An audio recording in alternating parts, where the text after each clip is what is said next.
আমি শুরু করতে চাই, আপনারা দুজনেই যেহেতু আইনজীবী, একটু আইনের প্রসঙ্গে একটু আনি, কিন্তু ব্যারিস্টার পাটোয়ারি, আপনার কাছ থেকে একটু প্রথমে যদি বলেন যে দেখলাম যে জুলাই সনদের এবং গণভোট নিয়ে, সেটির বৈধতা নিয়ে চ্যালেঞ্জ করা হয়েছে, হাইকোর্ট রুল জারি করেছেন। শামীম পাটোয়ারি, আপনি কি আমাকে শুনতে পাচ্ছেন? জি, আমি শুনতে পাচ্ছি। আপনি কি আমাকে আপনার দেখতে পাচ্ছেন? ভিডিওটা, না, ক্যামেরাটা একটু, ভিডিওটা অফ হয়ে গেছে, আপনি অন করেন। আমি প্রশ্নটা করি যে এখন মানে আমার প্রশ্নটা হচ্ছে যে গণভোট নিয়ে একটা দীর্ঘ প্রক্রিয়া গেছে, তারপরে প্রচারণা চলেছে, তারপরে গণভোট হয়েছে, ফলাফল হয়েছে, সেই ফলাফলের আবার সংশোধনও হয়েছে, সেটির গেজেটও প্রকাশ হয়ে গেছে। এখন এসে এই বৈধতা চ্যালেঞ্জ করা কেন? এখন চ্যালেঞ্জ বলতে আসলে আমরা কিন্তু একটা সাংবিধানিক সরকার সবসময় ছিলাম, যদিও ইউনিশ গভর্নমেন্টটাকে পুরোপুরি সাংবিধানিক বলা যাবে না, আবার অসাংবিধানিকও বলা যাবে না, কারণ তারা তো সংবিধানকে হাতে রেখে শপথ নিয়েছে। তখনও বাংলাদেশে একটা সংবিধান ছিল, সংবিধান সাসপেন্ডেড না, বা সংবিধান ছুঁড়ে ফেলে দেওয়া হয়নি। সংবিধানের মধ্যেই বাংলাদেশ সরকার, বাংলাদেশ চলছিল। সেই সময়ে ঐক্যমত কমিশনের সুপারিশের ভিত্তিতে জুলাই সনদ অর্ডার দেওয়া হয়েছে, এবং পাশাপাশি গণভোট অর্ডিন্যান্স দেওয়া হয়েছে। এখন এখানে বিএনপি যেটা করেছে, বিএনপি সে সময় এগুলোকে খুব একটা বাধা দেয়নি। বিএনপি যে কোনো মূল্যে একটা ভোটকে চেয়েছে, এবং ভোট হয়ে গেছে। ভোট হওয়ার পরে স্বাভাবিকভাবেই এগুলো সাংবিধানিক প্রশ্নগুলো সামনে আসছে, এবং সেখানে বিএনপি বেশ রহস্যময় ভূমিকা পালন করছে। দেখুন, আমি আমি মনে করি বিএনপি পুরাপুরি অ্যাজ ইট ইজ, ভার্বাটিম, অন্তরের অন্তঃস্থল থেকে জুলাই সনদকে সমর্থন করছে না এট দ্য মোমেন্ট। বিএনপি পুরোপুরি অন্তরের অন্তঃস্থল থেকে হোল হার্টেডলি, ডেসপারেটলি গণভোটকে সমর্থন করছে না। সাংবিধানিক প্রশ্নটা বাদ দিলে তাহলে অথবা গণভোট অথবা জুলাই সনদ, এর পক্ষে এই মুহূর্তে টোটালি স্ট্রংলি আছে কারা? জামাত ইসলামী আছে, এনসিপি আছে, আমার বন্ধু ফুয়াদ, ব্যারিস্টার ফুয়াদের পার্টি, এবিপার্টি থাকতে পারে। নাই কারা কারা? বিএনপি নাই, বোঝাই যাচ্ছে। আওয়ামী লীগ থাকার প্রশ্নই আসে না। জাসদ নাই, ইনু নাই, জাতীয় পার্টি নাই। তাহলে কোন পাল্লাটা বেশি? আপনি সংবিধানের বাইরে গিয়েও বিপ্লব পরবর্তী সময়ে আপনি কিন্তু পাল্লা অ্যামেন্ডমেন্ট করতে। মাপার জন্য তো গণভোট হয়ে গেল, মানে জি, গণভোটে তো একটা ফলাফল, হ্যাঁ, জয়যুক্ত হয়েই গেল, হ্যাঁ, বেশ আমি বড় আসছি, ব্যবধানে। ওই জায়গাটা আমি আসছি। তো এই পাল্লার, যখন আপনি সবাই এক থাকবে, তখন আপনি সংবিধানের বাইরে গিয়ে যেটা করবেন সেটা কনস্টিটিউয়েন্ট পাওয়ার হিসেবে কাউন্ট হবে। যখন আপনি ঐক্যমত থাকবে না, তখন আপনাকে বিলিভ করতে in secondary constituent power or delegated constituent পাওয়ার। যেটা মূল সংবিধান হয়েছে, মূল সংবিধান যেভাবে হুম। আপনাকে অ্যামেন্ড করতে বলেছে, আপনাকে সেভাবে অ্যামেন্ড করতে হবে। আপনি যদি ঐক্যমত না থাকে, এবং সেই ঐক্যমত তো সবাই প্রায় মোরাললেস, তাহলে আপনি ওই প্রাইমারি কনস্টিটিউয়েন্ট পাওয়ারের মতো পাওয়ার এক্সেস করতে পারবেন না। নাও কাম টু গণভোট। গণভোট কোথায় আছে? গণভোট তো সংবিধানে নাই। গণভোট কিভাবে আসছে? গণভোট একটা অর্ডিন্যান্সের মাধ্যমে আসছে। অর্ডিন্যান্স কে দিয়েছে? মহামান্য রাষ্ট্রপতি দিয়েছেন। গণভোট সংবিধানে নাই। সাংবিধানিক বিষয়ে গণভোট হচ্ছে, অর্থাৎ গণভোট অর্ডিন্যান্সটা প্র্যাকটিক্যালি ডিফ্যাক্টো ডিজুর সংবিধানকে অ্যামেন্ডমেন্ট করছে। আপনি গণভোট অর্ডিন্যান্স দিয়ে প্র্যাকটিক্যালি সংবিধান অ্যামেন্ডমেন্ট করছেন, কিন্তু আর্টিকেল 93 বলছে অর্ডিন্যান্স দিয়ে আপনি সংবিধান অ্যামেন্ডমেন্ট করতে পারবেন না। শেষ, ক্রস। অ্যান্ড দেন আসেন জুলাই সনদ। জুলাই সনদেও সংবিধানের অ্যামেন্ডমেন্টের বিশদ বিবরণ আছে, মানে অ্যামেন্ডমেন্ট সংক্রান্ত বিষয়ে। সেটা আপনি অর্ডিন্যান্স দিয়ে পারবেন না। তখন আপনি কি করলেন? প্রেসিডেন্সিয়াল অর্ডার দিলেন। প্রেসিডেন্সিয়াল অর্ডার কখন হবে? যখন সংবিধান থাকবে না এবং সংসদ থাকবে না। 72 সালে হয়েছিল আমাদের আরপিওটা প্রেসিডেন্সিয়াল অর্ডার। আবার 1951-এ হয়েছিল অসংখ্য প্রেসিডেন্সিয়াল অর্ডার, তখন সংসদও ছিল না, সংবিধানও ছিল না। যখন সংবিধান আছে, তখন প্রেসিডেন্সিয়াল অর্ডার হবে না। শুধুমাত্র একটা ক্ষেত্রে হবে, যেটা আমি সংবিধান ঘেটে পেয়েছি। আর্টিকেল 62 সাব আর্টিকেল 2-তে বলেছে ডিফেন্স সার্ভিস সংক্রান্ত ব্যাপারগুলো পার্লামেন্ট আইন করার আগ পর্যন্ত প্রেসিডেন্ট অর্ডার দিয়ে ডিফেন্স সংক্রান্ত আইনগুলো করা যাবে। ওই একটা জায়গায় সংবিধান বলে দিয়েছে। আর লয়ের যে সংজ্ঞা সংবিধানে আছে, সেখানে বলা আছে একটা পার্লামেন্ট হতে পারে, গেজেট হতে পারে, অর্ডার হতে পারে। সেখানেও পিও শব্দটা নাই। মানে যখন থেকে সংবিধান পাশ হলো, হুম। তখন থেকে পিওর ক্ষমতা শেষ হয়ে গেল। সেটা যখন আবার আনা হলো, এটা তো unfounded in the four corners of the constitution. So rightly এটা চ্যালেঞ্জ হয়েছে, রুল হয়েছে। এখন বিএনপি লজিক্যালি বলতে পারবে, রুল যেহেতু হয়েছে আমরা এখন এটা কিভাবে পার্লামেন্টে প্লেস করব, এটা আগে রুল নিষ্পত্তি হোক, তারপর দেখা যাবে। তো সেক্ষেত্রে আমি মনে করি আইনগত জটিলতা ছিল, এটা নিরসন করা যেত না তা না। গণভোট দিয়ে আপনি ভবিতব্য সরকারকে বাইন করতে পারবেন না। গণভোট আচ্ছা। দিয়ে আপনি ভবিষ্যৎ সরকার বাইন করতে পারবেন না। এর পিছনে কারণ হচ্ছে যে গণভোটের ভিত্তিতে তো আমাদেরও গণপরিষদ ছিল, আমাদেরও তো এই সংবিধান হয়েছে, সেটা তো আমরা পরিবর্তন করতে চাচ্ছি, সবাই চাচ্ছি। তো বর্তমান পার্লামেন্ট, বর্তমান ভোট কখনো ভবিষ্যৎ পার্লামেন্টকে বাইন্ড করতে পারে না। গণভোট হবে সংবিধান অ্যামেন্ডমেন্ট হওয়ার পর, আচ্ছা, সংসদে স্পষ্ট। পাশ হওয়ার পর। ব্যারিস্টার পাটোয়ারি, আপনি আসলে কেন এই মানে গণভোটটা মানে বৈধ না হবার পেছনে কি কি যুক্তি থাকতে পারে সেগুলো আপনার কাছে শুনছিলাম। নিশ্চয়ই ব্যারিস্টার ফুয়াদ আপনার কাছ থেকে ভিন্ন অন্য যুক্তিটা দেখবো, কিন্তু আসলেই তো সাংবিধানিক এই বিষয়গুলো রয়ে গেছে, এই বৈধতার প্রশ্নগুলো রয়ে গেছে। এখন যদি আদালত আসলে অবৈধ ঘোষণা করে তাহলে কি কি হবে? ধন্যবাদ। প্রথম, অ্যাটর্নি জেনারেল অফিসকে আপনার নিউট্রালাইজ করে দেওয়া হয়েছে। এই রুল কিভাবে আসতেছে, এনিওয়ে এটা ডিফারেন্ট ডিসকাশন। আমরা জানি এটার সাথে পুরোপুরি বিএনপি জড়িত। তাহলে এখন প্রশ্ন হচ্ছে, আপনার যদি মনে থাকে আপনাকে 2011, 12, 13 নিয়ে যাই, কেয়ারটেকার প্রভিশন বাতিল করার সিদ্ধান্ত যখন হাসিনা নিল, এক্স্যাক্টলি কিন্তু এই ধরনের তর্ক আলাপগুলো এসেছিল যে হ্যাঁ, এটা তো একটা গণতান্ত্রিক রাষ্ট্রে ভাবে চলতে পারে না। পৃথিবীর উন্নত সব দেশে নির্বাচন তো সরকারি দল নির্বাচন করে, নির্বাচন কমিশন করে, এরকম একটা এক্সট্রা কনস্টিটিউশনাল মেজার আমরা কেন রাখবো? এইটা তো দিন শেষে এই আপনার আদালতের ঘাড়ে বন্দুক রেখে এই কাজগুলো হাসিনা করেছে। এবং এই জুলাই সনদ সংস্কার বিচার নিয়ে যেগুলো বিএনপি করছে, এই তর্কগুলো ঠিক হাসিনার ওই কেয়ারটেকার প্রভিশন বাতিল করবার মতো জায়গায় ব্যাকফায়ার করবে। কারণ এমন একটা জিনিস নিয়ে খেলছে যেটা বিএনপি নিজে সাইন করেছে জুলাই সনদে। তিনি ঐক্যমত কমিশনে পুরো 6-8 মাস একসাথে আলোচনা আমরা করেছি, আমরা সবাই মিলে একমত হয়েছে এই কাজগুলো করব। করার পরেই একই প্রসেসের মধ্য দিয়ে কিন্তু জাতীয় সংসদ নির্বাচনও হয়েছে। তাহলে আপনি একটা প্রশ্নকে কিভাবে চ্যালেঞ্জ করেন যেটা অলরেডি রেজাল্ট হয়ে গেছে? আপনি আগে করলেন না কেন? নভেম্বরে যখন গণভোট হবে এই অধ্যাদেশকে আপনি তখন চ্যালেঞ্জ করলেন না কেন যে এইটা কনস্টিটিউশনাল কিনা? তখন আপনি জাতীয় সংসদ নির্বাচন যেই অথরিটি করেছে সেই একই অথরিটি আপনার গণভোট আয়োজন করছে। তাহলে আপনি অথরিটির একটা অংশকে চ্যালেঞ্জ করছেন, আর একটা অংশকে চ্যালেঞ্জ করছেন না। এই প্রসেসের মাধ্যমে সমস্যাটা কোথায় হবে দেখেন, যেই বিচারপতিরা এই যে রুল দিয়েছে তাদের একজন হচ্ছে আওয়ামী লীগের আমলে, আরেকজন হচ্ছে কিন্তু নতুন বিচারপতি। বিএনপি এই অন্তর্বর্তীকালীন সরকারের সময় এই বিএনপির অ্যাটর্নি জেনারেল উনি এগুলো অ্যাপয়েন্ট করেছেন। তাহলে ওনার অ্যাপয়েন্টমেন্টটা কিসের ভিত্তিতে হয়েছে? সংবিধান মোতাবেক হয়েছে? একটা গণ অভ্যুত্থান পরবর্তী বাস্তবতা হয়েছে না? বিচারপতি কিভাবে অ্যাপয়েন্ট হয়? আমার লার্নার ফ্রেন্ড বলবে যে কে কার সাথে, প্রধানমন্ত্রী, প্রধান বিচারপতি এ ওর সাথে পরামর্শ করবে, করে তো প্রধান বিচারপতি থেকে শুরু করে অ্যাপিলেট ডিভিশন, হাইকোর্ট ডিভিশনে বিচারপতি অ্যাপয়েন্ট হয়। সেই প্রসেস তো ফলো করা হয় নাই। আমরা দেখেছি গত 17-18 মাসের ইন্টারিম অ্যাডমিনিস্ট্রেশনে 60+ কনস্টিটিউশন প্রভিশন মানা হয়নি, মানা সম্ভব ছিল না। তাহলে বাজেট কোথায় পেশ হয়েছে? বেতন ভাতা গত 1.5 বছর সরকারি আমলাদেরকে কিভাবে দেওয়া হয়েছে? বাজেট তো বিটিভিতে পেশ হয়েছে, বাজেট তো আপনার সংসদে পেশ হওয়ার কথা। তাহলে যেই সরকার নির্বাচিত না, ট্যাক্স ভ্যাট কালেক্ট করতে পারে কে? একটা ইলেক্টেড গভর্নমেন্টের এখতিয়ার থাকে ট্যাক্স ভ্যাট কালেক্ট করার। তাহলে 17-18 মাস ধরে যারা বাজেট দিয়েছেন, ট্যাক্স ভ্যাট কালেক্ট করেছেন, সরকারি কর্মকর্তা কর্মচারীদেরকে বেতন দিয়েছেন, তো এগুলো সব অবৈধ ছিল। তাহলে জি, ব্যারিস্টার ফুয়াদ, আপনার অবস্থান স্পষ্ট হলো। আপনি যেটি বলছেন বিএনপি আগুন নিয়ে খেলছে এবং সংবিধান নিয়ে প্রশ্ন করাটা এখানে খুব একটা ভ্যালিড না বলে আপনার কথা থেকে যেটা আমি বুঝলাম। আমি ব্যারিস্টার পাটোয়ারির কাছ থেকেও এইটুকুই একটু শুনবো যে এটাও তো আসলে ঠিক, বিএনপিও প্রচারণা চালিয়েছে, যদিও তাদের মধ্যে অনীহা একটা সময় থেকে একরকম মেনে নিচ্ছে এটি বোঝা যাচ্ছিল, কিন্তু তারা শেষ পর্যন্ত এসে এই গণভোটের পক্ষে, জুলাই সনদের পক্ষে প্রচারণাও চালিয়েছে। এখন ভোটে জেতার পর 2/3 মেজরিটি পেয়েছে, এখন জেতার পর এখন অনেকেই মন্ত্রীরা বলছেন যে এটি অসাংবিধানিক বা এটি গণভোট আবার কি ইত্যাদি ধরনের কথাবার্তা শোনা যাচ্ছে।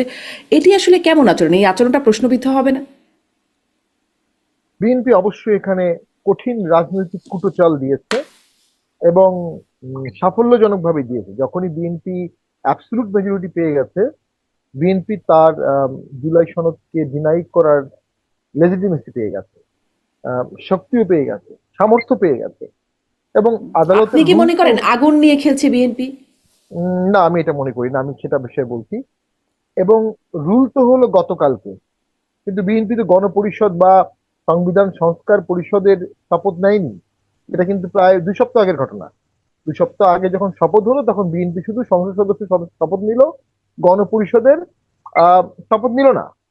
তার মানে বিএনপি জুলাই সনদকে ওন করছে না, বিএনপি ওই সংস্কারগুলোকে ওইভাবে ওন করছে না।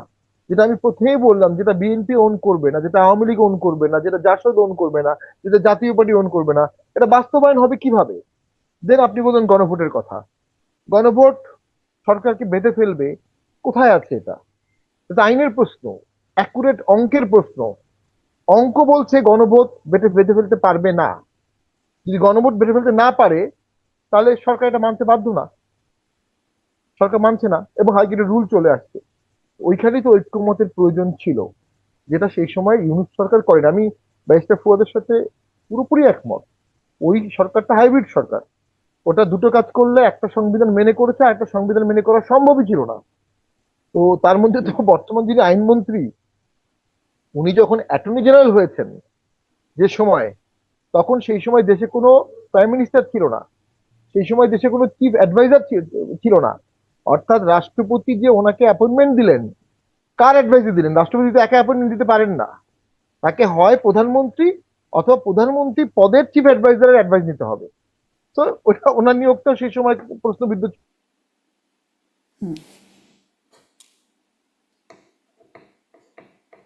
তাহলে কি ব্যারিস্টার পাটোয়ারির কানেকশন একটু সমস্যা করছে? তাহলে কি এরকম যে বিএনপি যা চাইছে সেটি আদালতকে দিয়ে করিয়ে আনার চেষ্টা একটা চলছে, যেটি আপনি ব্যারিস্টার ফুয়াদও বলছিলেন, এবং আসলে আদালত রায় দিলে, আমার এখন প্রশ্নটা এটা। বিশেষ পরিস্থিতিতে আমরা সংসদ ভেঙে দিলাম, আটা শেষ করে দিচ্ছি। সংসদ ভেঙে দেওয়ার পরে ইলেকশন হবে, যেটা ব্যারিস্টার ফুয়াদ বললেন, ইলেকশনটা নিয়ে কোশ্চেন করার সুযোগ নেই, কারণ ইলেকশন তো হতেই হবে সবসময়ই। প্রশ্ন হলো আপনি 3 মাসের জায়গায় কেন 15 মাস পর ইলেকশন করলেন? এই 15 মাস আপনাকে জাস্টিফিকেশন কে দিল? 1/11 এর সময় একটা জাস্টিফিকেশন ছিল, সেখানে এমার্জেন্সি ঘোষণা করা ছিল এবং সংসদ ভেঙে দেওয়া হয়েছিল। ওই ফাঁকে এমার্জেন্সিটা 2 বছর চলেছে। এবার কিন্তু এই সুযোগ ছিল না। আমরা কিন্তু বলেছিলাম এমার্জেন্সি দেন, এমার্জেন্সি দিলে দেশটাও শান্ত হবে, আবার অনেক লিগাল কোশ্চেনের জাস্টিফিকেশন চলে আসবে। তো সেনা নির্ভরশীলতা হতে হবে দেখে সেই সরকার এমার্জেন্সি দেয়নি। এমার্জেন্সি না দেওয়ার কারণে এই যে সরকার 15 মাস ছিল, এটা জাস্টিফাই করবে কিভাবে? জাস্টিফাই করবে বর্তমান সংসদ। 1/11 কে জাস্টিফাই করেছে কে? পরবর্তী সংসদ। এই সরকারের উপর আগের সরকারের সে বিশ্বাস ছিল না, ইউনূস সরকারের। নতুন সরকার এসে আমাকে ইন্ডিমনিটি দিবে, আমাকে কন্টিনিউ করবে, আমাকে ইন্ডিমনিফাই করবে, সেই জন্যই তারা কিছুটা এই জুলাই সনদের এই ডিভাইস নিয়ে নিজেদেরকে অ্যাডভান্স জাস্টিফাই করেছে। তো সেটা এখন বাস্তবায়ন হবে কিনা একটা ইস্যু, বাট আমি কিন্তু টোটালি একমত, সংবিধানের রিফর্ম প্রয়োজন। আমি এই বিষয়ে অনেক তাত্ত্বিক আলাপ আছে, আমি সময় পেলে সেগুলো করব। তার মধ্যে একটা হচ্ছে ডেফিনেটলি একটা খুব গুরুত্বপূর্ণ ডেট হচ্ছে 24 জুলাই 1793, যেখানে French declaration of rights of man and citizen হলো আর্টিকেল 28 বলছে, a people have always the right of revising, amending and changing their constitution. One generation cannot subject to its law future generation. এক জেনারেশনের ল আরেক generation মানতে বাধ্য হবে না। Thomas Jefferson বলছে যে ডেথ, যারা মারা গেছে তাদের সংবিধান দিয়ে জীবিতদের চালানো যাবে না।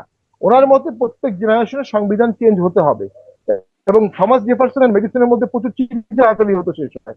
মেডিসন বলতো না, আমরা একটা এটার্নিটি ক্লজ থাকবে, দীর্ঘদিন সংবিধান থাকবে। আর থমাস জেফারসনের মধ্যে 19 বছর পর পর সংবিধান চেঞ্জ হতে হবে। তো এখানে একটা ব্যাপারে ডেড হ্যান্ড একটা শব্দ আছে, যারা মৃত ব্যক্তি তাদের করা আইন দিয়ে আমরা পরিচালিত হব, এটা ডেমোক্রেসি না, ভার্সেস কিন্তু নিশ্চয়ই সেই পরিচালিত হব না, সেই তাদের আইনটা সংশোধন বা পরিবর্তনের জন্য সেটিও একটা প্রক্রিয়ার মধ্য দিয়ে হতে হবে। এখন নিশ্চয়ই আলোচনায় সেই বিষয়টাই আমি একদম এই আলোচনাটা শেষ করতে চাই।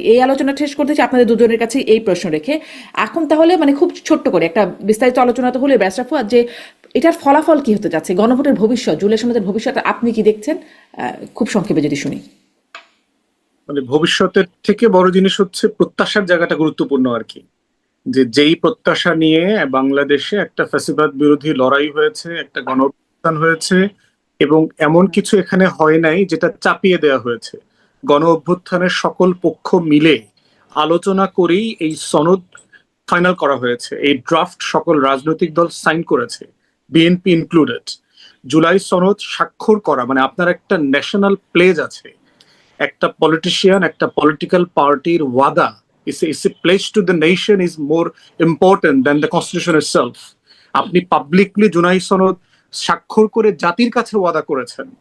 আপনি জাতির কাছে করা ওয়াদাটাকে আপনি শুধু বোধ করছেন যে না এটা এখন আর গুরুত্বপূর্ণ কিছু না, এটা রেলেভেন্ট না, মানে তাহলে আপনি পলিটিক্যাল পার্টি হিসেবে ম্যানিফেস্টো কেন দেন? তাহলে আপনি তো একই কারণে আমরা বিশ্বাস করতে পারি যে আপনি ইলেকশনের আগে যত কথা বলেছেন এগুলো আপনি আসলে বিশ্বাস করে বলেন নাই, এগুলো আপনি করবেন বলে বলেন নাই, এটা আপনি শুধু ভোটটাকে পার্সু করবার জন্য বলেছেন।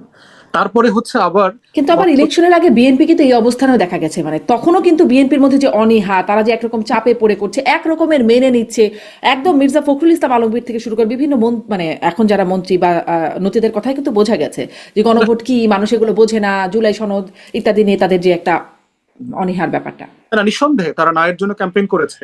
এবং একইভাবে দেখেন যে আপনি আপনার ম্যান্ডেট হচ্ছে জুলাই সনদ, আপনার ম্যান্ডেট হচ্ছে আপনি জুলাই সনদ স্বাক্ষর করেছেন এবং বাস্তবায়ন করবেন, আপনার ম্যান্ডেট হচ্ছে আপনি জাতির কাছে ওয়াদা করেছেন এটা বাস্তবায়ন করবেন, কিন্তু এক্স্যাক্টলি আপনি এখন বিচার সংস্কারের এগেনস্টে অবস্থান নিয়েছেন। হাসিনার কথা চিন্তা করেন, 2008-এ ইলেকশন ম্যানিফেস্টোতে কিন্তু হাসিনা ম্যান্ডেট নেয়নি জনগণের কাছ থেকে যে আমরা ক্ষমতায় আসলে সংবিধান সংশোধন করব এবং তত্ত্বাবধায়ক সরকার ব্যবস্থা বাতিল করে দেব। তাহলে আপনি দেখেন এক্স্যাক্টলি সেম, মানে আগুনের পথে হাঁটতেছে। যেই কারণে হাসিনা যে পলিটিক্যাল ইনস্টেবিলিটি, পলিটিক্যাল ক্যাওয়াস তৈরি করেছে এবং জুডিশিয়াল প্রসেসের মধ্য দিয়ে করেছে, এক্স্যাক্টলি বিএনপি কিন্তু সেই কাজটা করা শুরু করেছে। পার্থক্য হচ্ছে বিএনপি সংসদ ওপেন হওয়ার আগেই শুরু করে দিয়েছে, শপথের দিন থেকে শুরু করে দিয়েছে।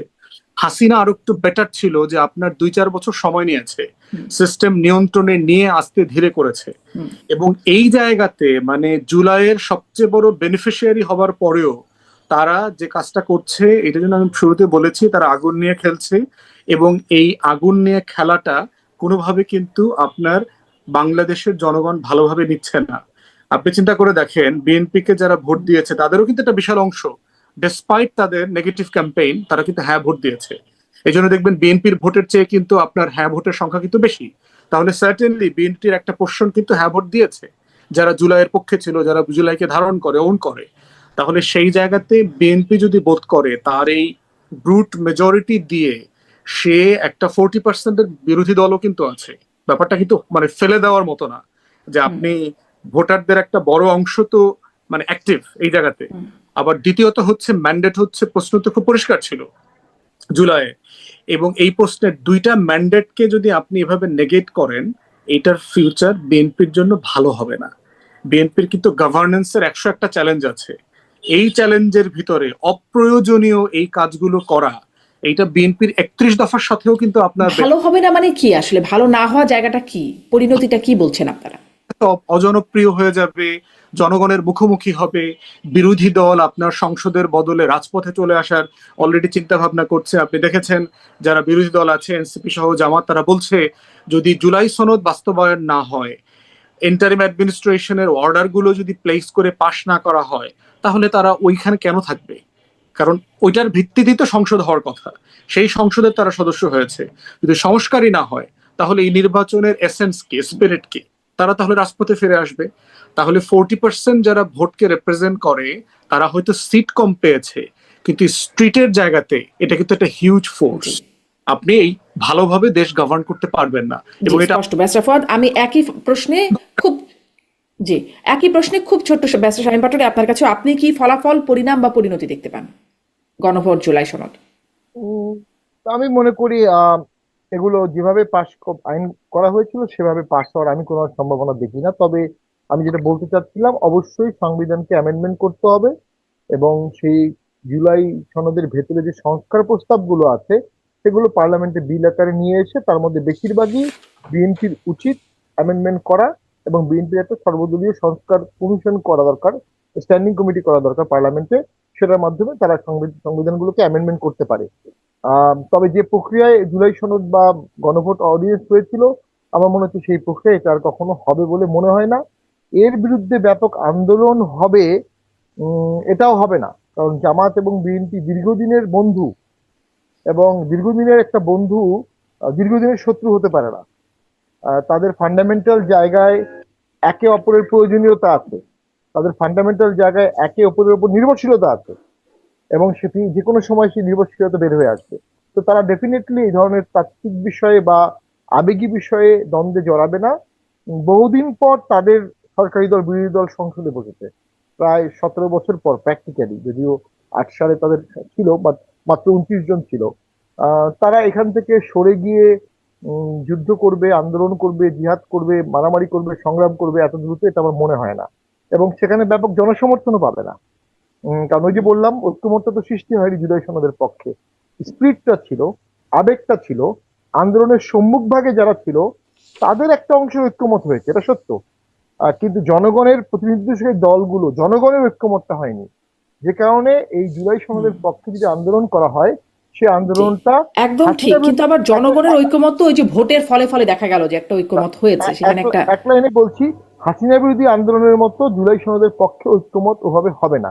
হ্যাঁ, গণভোটের রায়টা আপনি বলছেন গণভোট জিতেছে, এটা সত্য। হুম, কিন্তু গণভোট তো 3/1 ভোট পড়েছে না, এবং সে ভোটটাও প্রশ্নবিদ্ধ, কারণ সেই ভোট গণনার সময় প্রিজাইডিং পোলিং এজেন্ট রাখা হয়নি, এবং 73 লক্ষ ভোট হুম, সেখানে জাল হয়েছে, এবং পরে 10 লক্ষ ভোট গেজেট করে আবার 10 লক্ষ ভোট বাড়ানো হয়েছে। তো হ্যাঁ না ভোট নিয়ে তো প্রশ্নবিদ্ধ আছেই। আর হ্যাঁ পাশ হলেই জি বাস্তবায়ন হবে, এটা তো সংবিধানে নাই। জি, অনেকগুলো প্রশ্ন গণভোট হওয়ার আগে থেকেই অনেক প্রশ্ন এর মধ্যে রয়ে গেছে। এতগুলো প্রশ্ন শেষ করে আসলে কি হয়, পরিণাম পরিণতি আপনাদের দুজনের কাছ থেকে শুনছিলাম। দেখা যায় কি হয় আর কি সামনে, সেটাও নিশ্চয়ই আমরা দেখবো এবং কথা বলবো। একটা বিষয় হচ্ছে কি, আপনি ব্যারিস্টার পাটোয়ারি বলছিলেন যে এই সরকার অ্যাডভান্স জাস্টিফাই করেছেন, একটা টার্ম বলছেন, এইরকমই একটা অ্যাডভান্সড কথা নিয়ে এখন খুব আলোচনা হচ্ছে যে সাবেক বা অন্তর্বর্তীকালীন সরকারের প্রধান উপদেষ্টা ডক্টর মোহাম্মদ ইউনূস তিনি নিজেকেই ভিআইপি ঘোষণা করে রেখে গেছেন নির্বাচনের ঠিক 2 দিন আগে। এরকম একটি ঘটনা, ব্যারিস্টার ফুয়াদ আপনি নিশ্চয়ই দেখেছেন বিষয়টি, এবং এই বিষয়টি কেমন হলো, এখানেও কোনো আইনি ইস্যু আছে কিনা ব্যারিস্টার পাটোয়ারি? না, বিষয়টি খুব বড় অবশ্যই আমি মনে করি না। একজন নোবেল লরিয়েট, যিনি একটা আন্দোলনের প্রেক্ষাপটের পরে একটা মুভমেন্টের পরে তিনি ক্ষমতায় ছিলেন, দেশ চালিয়েছেন, তার পক্ষে বিপক্ষে অনেক লোক আছে, তার শত্রু হয়েছে, তার বন্ধু হয়েছে, তার অনুসারীদেরকে বিভিন্ন দেশে অপদস্থ করা হচ্ছে। তো তারও অপদস্থ হওয়ার ভয় থাকতে পারে। সেক্ষেত্রে আমি মনে করি এটাতে দেশের এমন কোনো আহামরি ক্ষতি হচ্ছে না। এটা এটা নিয়ে খুব আলোচনা করার কিছু নাই। হ্যাঁ, দৃষ্টিকটু হচ্ছে যে ওনার সময় একটা ইউনিভার্সিটি উনি নিয়েছেন, ওনার সময় উনি ট্যাক্স ফ্রি করেছেন, অনেক অভিযোগ আছে। কিন্তু এই ভিভিআইপি প্রোটোকল দেওয়াটা, এটা আমি এমন কিছু মনে, উনি একজন নোবেল লরিয়েট, কিন্তু এমনি তো পৃথিবীর যে দেশে যান সেই দেশে হেড অফ স্টেট তাকে সময় দেয়, স্টেট গেস্ট উনি হন। বাংলাদেশে তার মূল্যায়নটা অনেক কম হয়েছে, কম হচ্ছে, ইন্টারন্যাশনাল তার মূল্যায়নটা অনেক বেশি। আমি এটাকে খুব বড় কোনো ইস্যু মনে করি না।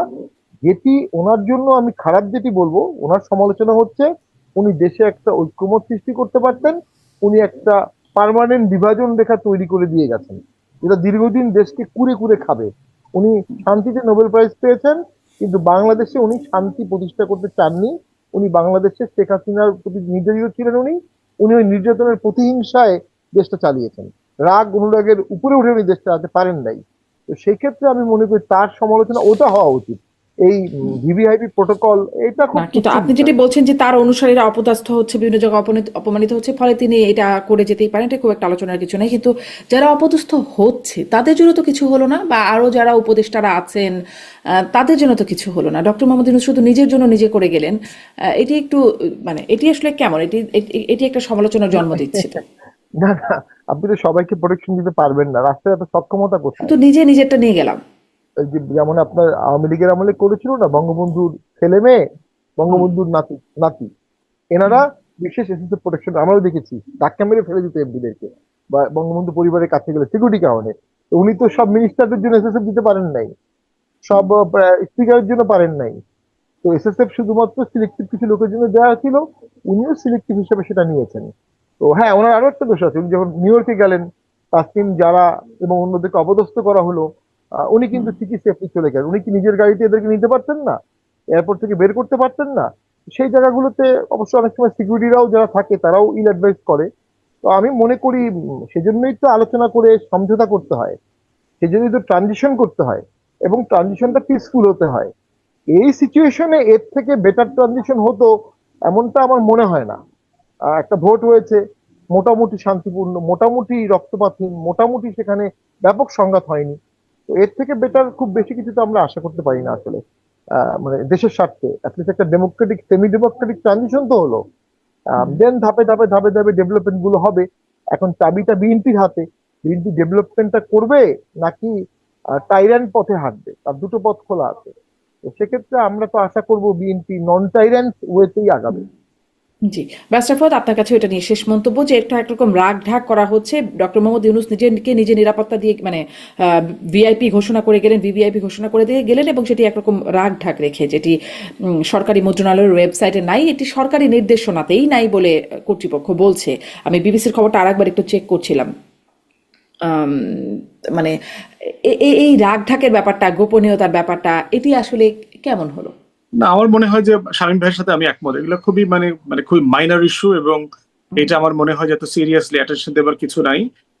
সে এটা এমনিতেই ডিজার্ভিং। এইটা করে নাই কারণ হচ্ছে সরকার যেই লেভেলে পরিবর্তন হয়েছে, নতুন সরকার আসছে, অ্যাডমিনিস্ট্রেটিভ যেই বাস্তবতাগুলো থাকে আমাদের দেশে, এটা খুব পরিকল্পিতভাবে লুকানো হয়েছে, দেয়া হয় নাই। মানে এর ভিতরে কোনো কনস্পিরেসি খোঁজা আমার মনে হয় যে ইমপ্রপার আর কি। মানে হি ডিজার্ভস দ্য প্রোটেকশন আর কি এনিওয়ে। আচ্ছা, আচ্ছা, ঠিক আছে, এটা নিয়ে খুব আলোচনার কিছু দেখছেন, হি ডিজার্ভস দ্য প্রোটেকশন। মানে হয়তো এই আলোচনা উঠতো না যদি, যেটি আপনি বলছেন ব্যারিস্টার ফুয়াদ, যে এই সরকার এসে যদি তাকে সেই 1 বছরের জন্য করতো। তিনি নিজে ঠিক ক্ষমতা ছাড়া দুদিন আগে নিজের জন্য করে গেলেন। এই জন্য অনেক আলোচনা আসছে, আপনাদের মন্তব্য একটু শুনে নিলাম।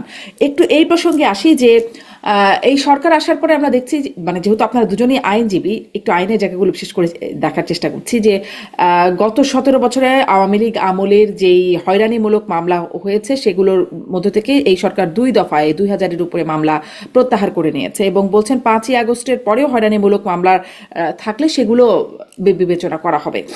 কিছু মামলা তো আসলে আসলে চাক্ষুষ হয়রানিমূলক মামলা আছে, সেগুলোর ব্যাপারে আমরা যখন অন্তর্বর্তী সরকার ছিল না, অন্তর্বর্তী সরকারের আইনমন্ত্রী, আইন উপদেষ্টাকে আমরা বলতে শুনেছি যে ভিকটিম যদি মামলা দেয় সেখানে সরকারের কিছু করার থাকে না। কিন্তু এই যে করার যে থাকে, সেটা তো আমরা দেখছি যে মামলাগুলো প্রত্যাহার হয়েছে, বা ডক্টর মোহাম্মদ ইউনূস থেকে শুরু করে অনেকের মামলায় ওই সময়ও প্রত্যাহার হয়েছে। মানে এর পরবর্তী সময়ের মামলাগুলোর আসলে ভবিষ্যৎ কি দেখেন ব্যারিস্টার ফুয়াদ? সেগুলোর ব্যাপারেও কি মানে সরকার গঠনের কয়েকদিনের মধ্যেই, 2-3 দিনের মধ্যেই 2000-এর বেশি মামলা প্রত্যাহার হয়ে গেল? দেখেন, এই ব্যাপারে আমি একটা পার্মানেন্ট সলিউশনের কথা বলেছিলাম। শামীম ভাই জানবে, এটা ব্রিটিশ একটা মডেল আছে আর কি। আপনার ব্রিটেনে আপনার আইআরএর ক্যাম্পেইন ছিল আর কি, ইয়ার্স অফ আইরিশ রিপাবলিক আর্মির স্বাধীনতা আন্দোলন, নর্দার্ন আয়ারল্যান্ডকে আয়ারল্যান্ড, রিপাবলিক অফ আয়ারল্যান্ডের সাথে একীভূত করবার যেই যেই লড়াইটা ছিল, সেখানে আইআরএর কিন্তু কয়েক দশক ধরে তারা সশস্ত্র স্ট্রাগল করেছে। ব্রিটিশ প্রাইম মিনিস্টার মার্গারেট থ্যাচারকে পর্যন্ত মেরে ফেলার চেষ্টা করেছে তাদের টরি পার্টির কনফারেন্সে বোমা মেরে। এবং এটা করতে গিয়ে যেটা হয়েছে, গ্রেফতার, বিচার এবং সাজা দেবার ক্ষেত্রে প্রচুর নিরপরাধ মানুষকে কিন্তু আপনার সাজা দেওয়া হয়েছে। 19 বছর, 20 বছর, 25 বছর, 30 বছরের বেশি জেল খেটেও বের হয়েছে। ডিএনএ এভিডেন্স যখন আসছে আপনার 90-এর দশকের শেষের দিকে, তখন এগুলো খালাস পাওয়া শুরু হয়েছে। তখন ব্রিটিশ গভর্নমেন্টের কাছে এই প্রশ্নটা আসছিল, তারা এটা কোন প্রসেসে ডিল করবে। ধরেন অ্যাপেলেট ডিভিশন পর্যন্ত একটা মামলা এক্সস্ট হয়ে রায় হয়ে গেছে, তাহলে এখন জানা যাচ্ছে যে আসলে এই লোকটা নিরপরাধী ছিল, তো তাকে তো একটা সিস্টেমের ভিতর থেকে বের করে নিয়ে আসতে হবে। তখন তারা ক্রিমিনাল কেসেস রিভিউ কমিশন করে, একটা কমিশন, পার্মানেন্ট কমিশন আছে এখন ইংল্যান্ডে, যে যে কোনো মামলা সাজা হয়ে যাওয়ার পরেও যদি পরবর্তীতে আপনার কাছে এমন কোনো পার্টেনিং এভিডেন্স আসে যেটা দিয়ে আপনি বলতে পারবেন যে আসলে অ্যাভেলেবল যে এভিডেন্সের উপরে ভিত্তি করে মামলা পরিচালনা করা হয়েছিল তার থেকে আরো বেটার এবং আরো স্ট্রং এভিডেন্স আসছে, অথবা এই মামলাটা রিওপেন করা হোক। আমেরিকাতেও আপনি দেখবেন কৃষ্ণাঙ্গদের ব্যাপারে এটা প্রায় হয়, 15 বছর, 20 বছর, 17 বছর জেল খেটে তারপরে এভিডেন্স বের হয়ে আসছে যে আসলে এই লোকটা এটার সাথে জড়িত ছিল না, এবং তাকে সরকারকে তখন হিউজ পরিমাণ কম্পেনসেট করতে হয়, জরিমানা দিতে হয়। বাংলাদেশে এই রাজনৈতিক মামলা করা এবং সরকার বদল হলে পরে হোম মিনিস্ট্রিকে দিয়ে হাজার হাজার মামলা তুলে নেবার যে বদভ্যাস, এগুলো আসলে বন্ধ হওয়া দরকার। এটা একটা পার্মানেন্ট ইনস্টিটিউশন করা দরকার, ইন্ডিপেন্ডেন্টলি করে এই রিভিউ করার মধ্য দিয়ে এগুলোর একটা সমাধানে আসতে হবে। রাষ্ট্রকে একটা স্টেবল জায়গাতে নেওয়া দরকার, রাষ্ট্র দলীয় জায়গা না। মামলা করলো, মামলা নিয়ে হয়রানি করলো, আমার মনে চাইলো উঠায় ফেললাম, মনে চাইলো আপনার শুধু ডক্টর ইউনূসের ব্যাপার না তো, প্রাইম মিনিস্টারের মামলার ব্যাপারে তো একই কথা আসছে। যেই গতিতে এই মামলাগুলো রিজলভ করা হয়েছে, হয়তো উনি নিরপরাধ, উনি একই রেজাল্টে আসতো, কিন্তু এই লেভেলে এই গতিতে যে মামলাটা শেষ হইতে 30 বছর লাগার কথা, সেটা আপনি 3 মাসে করে ফেললেন। এই প্রসেসগুলো যেটা হচ্ছে বন্ধ হওয়া দরকার।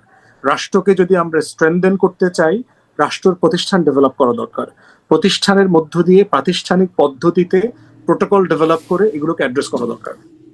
আচ্ছা, সেটা তো একটা মানে সেটাও একটা প্রক্রিয়া। আপনি বলছেন একটা কমিশন গঠন করার বা পার্মানেন্ট একটা কমিশন গঠন করার একটা পরামর্শ যেগুলো আছে যুক্তরাজ্যের ও উদাহরণ দিয়ে বলছেন, কিন্তু আমি বলছিলাম ধরেন যেগুলো একদম সাদা চোখে দেখা যাচ্ছে, একদম সাংবাদিক, খেলোয়াড়, গায়ক, নায়ক বিভিন্ন জন আসলে হত্যা মামলার আসামি হয়ে গেছেন। আপনাদের সহকর্মী ব্যারিস্টার সুমনের নিয়েও ইদানিং কথা হচ্ছে যে তিনিও একটা হত্যা চেষ্টা মামলারই আসামি হয়ে তিনিও জেলখানে আছেন, কোনো জামিনও হয় না তার।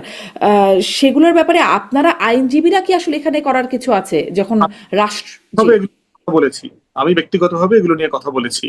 যেমন ধরেন সালমান এফ রহমান, অথবা ধরেন সাবের হোসেন চৌধুরীকে যেসব মামলায় দেয়া হয়েছে, অথবা ধরেন সাকিবকে আপনি হচ্ছে টাউটামি বাটপারি করার মামলা দিবেন, তাকে তো আপনি খুনের মামলা দিতে পারেন না।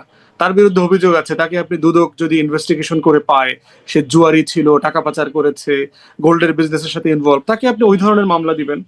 আপনি শিক্ষামন্ত্রী ছিল দীপুমণি, তাকে আপনি খুনের মামলা দিচ্ছেন, তার তো দুর্নীতির অভিযোগ আছে, তার ভাই সহ কয়েকশো কোটি টাকা লুটপাট করছে, ডিসি পর্যন্ত রিপোর্ট করেছে।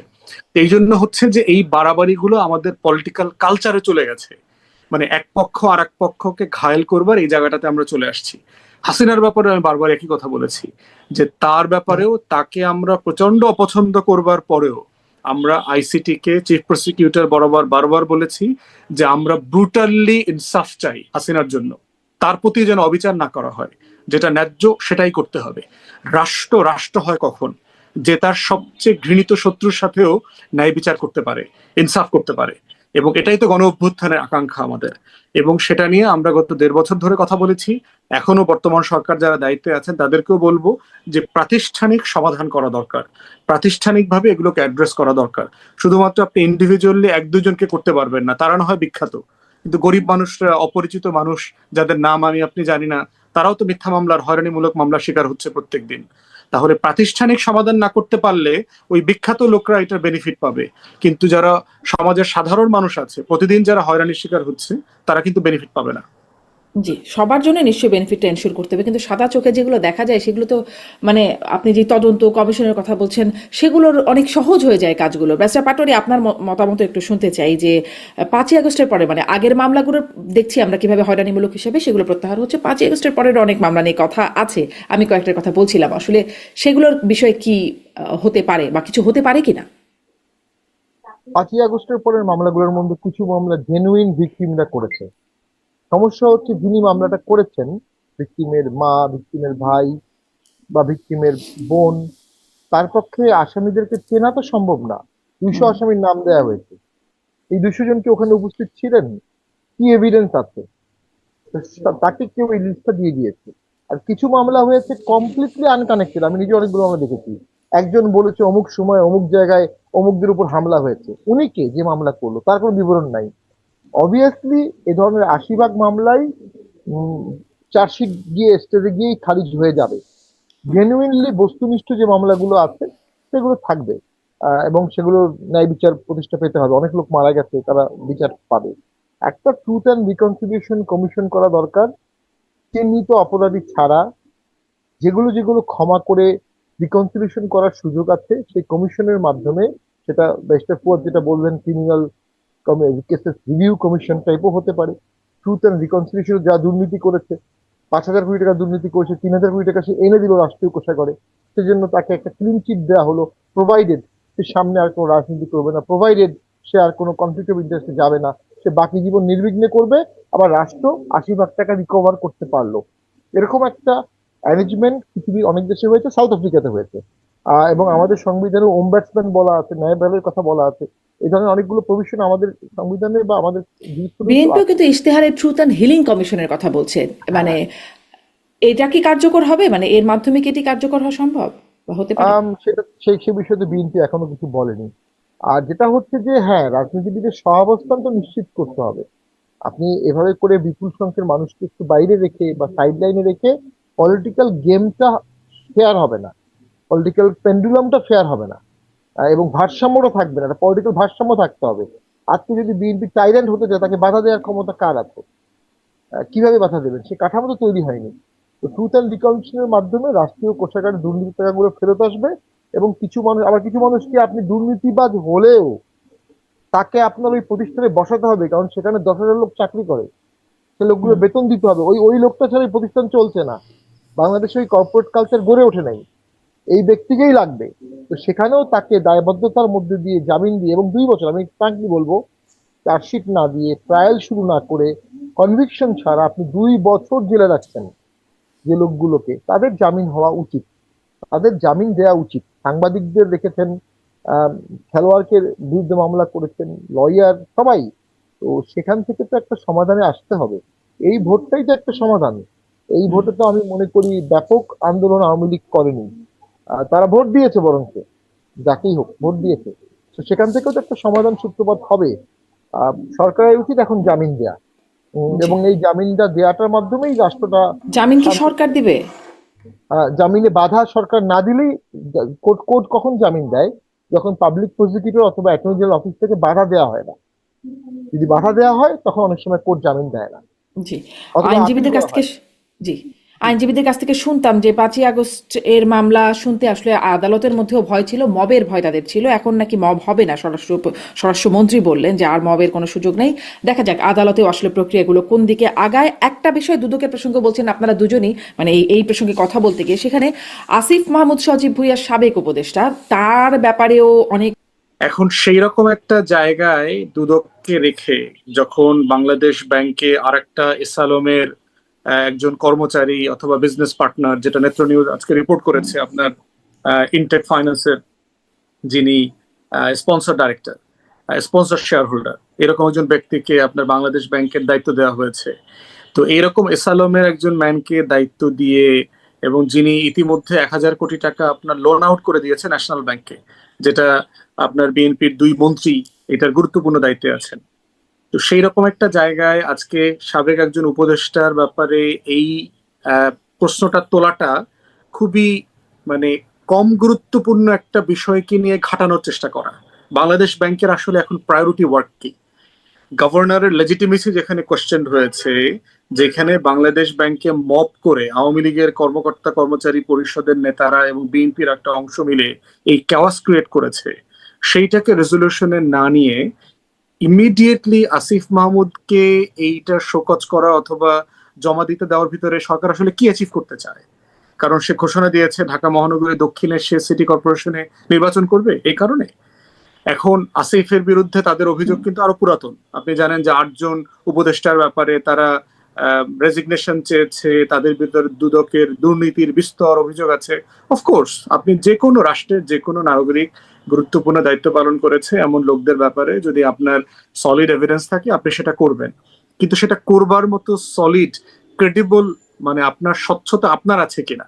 যেই বাংলাদেশ ব্যাংক মানে সারা দুনিয়ার সামনে লজ্জিত অবস্থা তৈরি করেছে, যে একটা লোন রেসিডিউল করা একজন ব্যবসায়ীকে, যিনি ব্যাংকারও না ইকোনমিস্টও না, তেমন একটা মানুষকে রিক্রুট করেছেন, সেরকম জায়গায় নেপাল ভুটানের থেকে এইভাবে বললে তো আসলে কিছুই করার ম্যান্ডেট থাকবে না তাহলে, তাই না? মানে মানে আপনি আপনি মানে 3 সপ্তাহের মাথায় কোন কাজটা আপনার প্রায়োরিটি? যেখানে দুদকের পুরো প্রফেশনাল টিম যারা 1.5 বছর, যাদের বিরুদ্ধে কোনো অভিযোগ আসে নাই, তারা অত্যন্ত ক্রেডিবিলিটি ইন্টিগ্রিটি নিয়ে কাজ করেছে, তাদেরকে রিজাইন করতে বাধ্য করা হয়েছে। সেই রকম একটা জায়গায় আপনি আসলে ফাইন্যান্সিয়াল ইউনিটের কাজ কি এখন? কাজ তো হচ্ছে চলমান করাপশন নিয়ে আপনি কাজ করবেন, এস আলমের টাকা ফিরিয়ে নিয়ে আসার জন্য আপনি কাজ করবেন। সেগুলো না করে বরং আপনি এস আলমের বরকন্দাজ হয়ে কাজ করছেন, এস আলমকে ক্লিন শিট দেওয়ার জন্য আপনারা কাজ করছেন, এবং বাংলাদেশ ব্যাংকের গভর্নর ইনক্লুডেড একসাথে ব্যবসা করেন ওই এস আলমের বিজনেসের, তিনিও শেয়ার হোল্ডার। তো এইরকম একটা মানুষের আন্ডারে লিডারশিপে যখন এরকম একটা কাজ করতেছে, তখন এটা কোশ্চেনেবল হয়ে যাবে। আপনি যে কেউ দুদকে যদি মানে অন্তর্বর্তী সরকারের সময় যে এটা করলো না এটি কোয়েশ্চেনেবল হয় নাই, মানে তখনও তো আসিফ মাহমুদের বিরুদ্ধে দুর্নীতি না শুধু চাঁদাবাজির অভিযোগও ছিল, যেটি একদম আমলেই হলো না। না, দুদককে আমি জিজ্ঞেস করেছিলাম, দুদকের কাছে কেউ অভিযোগ করে নাই তো। প্রেসে অনেক কথা বলেছে তিনি অনেক দুর্নীতি করছেন। মানে আপনি একটা প্রতিষ্ঠানে, যেমন ধরেন আপনি আমাকে খুন করার চেষ্টা করেছেন, আমি গণমাধ্যমে বললাম, কিন্তু আমি মামলা করলাম না, পুলিশ কি করবে? মানে আপনার একটা একটা আর দুদক তো সুমোটো ব্যবস্থা নিতে পারে, অনেকের বিরুদ্ধেই নিয়েছে। আনিস আলমগীরের বিরুদ্ধে সম্পদ খতিয়ে দেখে ব্যবস্থা নিতে গেছে। অভিযোগ, সেক্ষেত্রে আসিফ মানে দুদক সুপ্রিম কোর্ট না কিন্তু যে সুমোটো কাউকে রুল দিতে পারে, এটা কিন্তু দুদকের এখতিয়ার না। দুদকের আইন দুদক স্বতঃস্ফূর্তভাবে মানে স্বপ্রণোদিত অনেকের বিরুদ্ধে খতিয়ে দেখেছে, ব্যবস্থা নিয়েছে, এটা নতুন না, কিছু তো না, কোনো না কোনো তার ভাবে ক্ষমতায় আছে। কোনো না কোনো ভাবে এটা লিখিত রিকোয়েস্ট তার কাছে যেতে হবে কারো না কারো বিরুদ্ধে, যে এই ব্যাপারটা খতিয়ে দেখতে হবে। প্রাইভেট সিটিজেন ইদার ডকুমেন্টস দেবে, এভিডেন্স দেবে, তা না হলে রাষ্ট্র রিকোয়েস্ট করবে এই কাজটা তদন্ত করে দেখা হোক। আমরা যতটুকু জেনেছি সুপ্রিম কোর্টের মতো দুদক সৌমুটো কোনো কাজ করতে পারে না। পত্রিকা আমি একবার চেক করে দেখেছিলাম, দুদক আসলে স্বপ্রণোদিত হয়ে এটা করতে পারে বলেই আমার ধারণা, আমি যতটুকু পড়েছি বলে মনে করতে পারি। ব্যারিস্টার পাটোয়ারির কাছেও একটু এই বিষয়ে জানতে চাই যে মানে আপনি আপনার মূল্যায়নটাই যদি বলেন, আসিফ মাহমুদ সজীব ভুঁইয়ার বিরুদ্ধে এখন যেই দুদকে চলমান কার্যক্রম, এবং দুদক কি স্বপ্রণোদিতভাবে আগে করতে পারতো না, এখন করছে? না, আগে পারতো না তা না, দুদক সবসময় পারে। দুদক এটা অ্যাবান্ডন পাওয়ার আছে, যে কাউকে সে অ্যারেস্ট করতে পারে, যে কাউকে বিদেশে হল করতে পারে, যে কোনো সময় যে কোনো ডকুমেন্ট দিতে পারে, যে কোনো তলব করতে পারে সুমুটো। দেখুন, ইউনূস সরকারের আমলে বা বিএনপির আমলে আসিফ সজীব ভুঁইয়াকে দুদক জেনুইন নোটিশ দেবে, এটা আমার বিশ্বাসযোগ্য মনে হয় না। আমার কাছে মনে হচ্ছে তার অ্যাকাউন্টে কোনো টাকা পয়সা নাই, সে দেখাই দেবে তার টাকা পয়সা নেই। ফেসবুকে দেখলাম সে দেখিয়ে দিল 9 লক্ষ টাকা আছে, সব অ্যাকাউন্ট মিলে 9 লক্ষ টাকা। তো অ্যাকাউন্টে টাকা পয়সা নাই, সে অসৎ মানুষ, সেটা প্রমাণিত হলো না। দেখ, ওটাও খুব বড় ইস্যু আমি মনে করছি না। ওই ডক্টর ইউনূসের ইয়ার মতো এটাও যে খুব বিশাল ইস্যু এমনটা না। ওই যে বললাম, কোনোভাবেই বিএনপি জামাত এনসিপি চরম দ্বন্দ্বে জড়াবে, এটা ইভেন্চুয়ালি হবে না। খুব একটা সামান্য দ্বন্দ্ব হবে, বাদানুবাদ হবে, তারপর আবার ঠিক হয়ে যাবে। এখন এই দুটো উদাহরণ দিয়ে আমি, জুলাই সনদ বিএনপি মানছে না, কিন্তু জামাতকে কিন্তু ডেপুটি স্পিকার পদ অফার করা হয়েছে, তারা নেবে কিনা আমি জানি না। আবার জামাত কিন্তু বলেছে তারেক জিয়া একজন যোগ্য প্রধানমন্ত্রী, বাংলাদেশের ইতিহাসে প্রথমত এই প্রথম এক, মানে সরকারের সংসদ বসার আগেই প্রধান বিরোধী দল প্রধানমন্ত্রীকে যোগ্য প্রধানমন্ত্রী বলেছে, যেটা জাতীয় পার্টির বিরুদ্ধে অভিযোগ ছিল যে আমরা সরকারের সমালোচনা করতাম, আবার শেখ হাসিনার প্রশংসাও করতাম। গৃহপালিত বিরোধী দল আমাদেরকে বলা হতো, we are in the era of গৃহপালিত বিরোধী দল ফেজ 2, যদি আমাদেরকে বলা হয়ে থাকে। জামাতকেও এর বাইরে বলার কোনো স্কোপ আমরা আর দেখছি না, কমপ্লিটলি টোটালি। ওই যে তাদের মধ্যে দ্বন্দ্বটাও আর্টিফিশিয়াল হবে এবং ঝগড়াটাও আর্টিফিশিয়াল হবে, দুদকের খেলাটাও আর্টিফিশিয়াল হবে, এটা আমার মনে হয়। কারণ জামাত এবং বিএনপি সবাই ভবিতব্য কোনো একটা সময়ে আওয়ামী লীগের প্রত্যাবর্তন হলে রাজনৈতিক কৌশল কি হবে সেটার প্রিপারেশন নিয়ে রাখছে, এবং সেই প্রিপারেশনটা হবে জামাত বিএনপি আবার একত্রে সেটাকে কমব্যাট করবে। সো এই দ্বন্দ্বগুলো আর্টিফিশিয়াল, যদি জেনুইন, কিন্তু তবে জামাত তো অভিযোগ করছে, অনেক ক্ষেত্রেই জামাত এনসিপির অনেকেই অভিযোগ করছে বিএনপি আসলে এই প্রত্যাবর্তনের জন্য সক্রিয়ভাবে কাজ করছে, বা পুনর্বাসন বিএনপির হাত ধরে হচ্ছে, এমন অভিযোগ তো করছে। দেখুন, এই বিষয়ে আমি কথা বলতে গিয়ে একজন আমাকে বলেছিল, ওই যে একজন একজন প্রেগনেন্ট মহিলা ফার্স্ট টাইম প্রেগনেন্ট হচ্ছে, উনি ডাক্তারকে বলছে আমার লেবার পেইন উঠলে আমি আপনাকে জানাবো কিভাবে। তো ডাক্তার বলছে লেবার পেইন উঠলে তোমার কিভাবে জানাতে পারে শেখাতে হবে না, এত পেইনফুল তুমি নিজেই চিৎকার দিবে। আওয়ামী লীগের প্রত্যাবর্তন কাউকে করতে হবে না, সময়ের ধাপে ধাপে অটোমেটিক এটা হয়ে যাবে। হয়ে গেছে না, 36টা অফিস খুলে ফেলেছে তো তারা, 31টা বন্ধ হয়ে গেছে, 5টা বন্ধ হয়ে গেছে, 31টা চালু আছে, আবার কিছুদিন অফ থাকবে, আবার হবে। কতদিন লাগবে আই ডোন্ট নো, বাট একটা সময় হয়ে যাবে। তারা দেশের একটা সার্টেন পার্সেন্টেজ অফ পিপল, তাদেরও লোকজন আছে। তো সেটা সেটা সেই প্রেক্ষাপটে কিন্তু তখন আবার এই এনসিপির ছেলেপেলেরাই আওয়ামী লীগের বিরুদ্ধে আন্দোলন করবে। তো বিএনপি কখনোই তাদেরকে হস্টাইল করবে না, জি, এটা এটি আমার আপনার মূল্যায়ন। জি, দেখা যাক, সামনে অনেকগুলোই বিষয় রয়ে গেল দেখার। জুলাই মানে